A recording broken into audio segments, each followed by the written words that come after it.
we're going to go with that more conservative diagnosis. If somebody says, I think there's a concussion, then the player's done. That's it.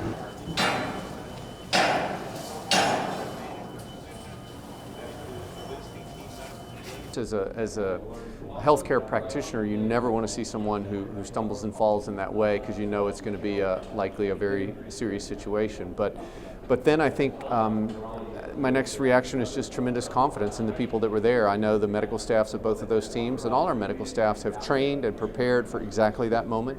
And so you basically default to that training, and you're looking for a series of steps to occur, and those steps did occur, and you just hope and pray that that the body will respond and there'll be a great outcome.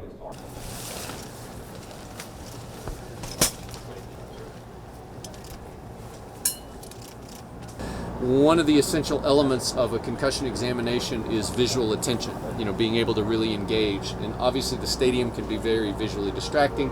Being inside here allows us to get a better exam.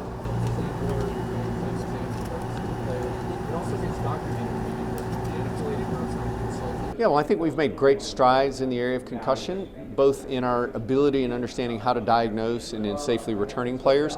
But our focus is really on prevention, and not only concussion, but head impacts. I mean, the best way we can prevent and reduce concussions are to reduce head impacts. So now we've got technology to actually be able to quantify that. We can count how many helmet impacts for every player.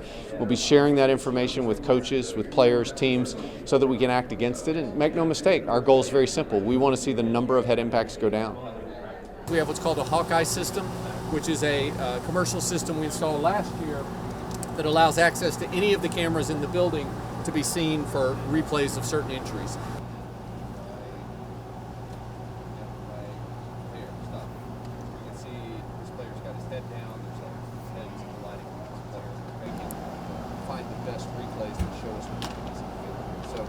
As I said before, this is a mandatory part of every concussion evaluation. Well, I think whether you're talking about football or any sport, you always are going to have the risk of injury, but we don't believe there's a finish line for improving safety. In other words, we think the game can always be made safer.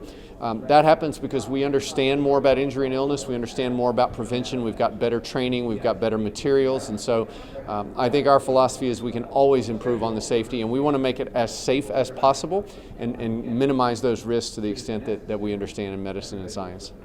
So Lawrence is at the visiting terminal, so he and the ATC spotter right next to him. If the spotter sees something that they like, let's say we're looking at this and the sky cam view looks like one that we want to see. That's what we do from up here.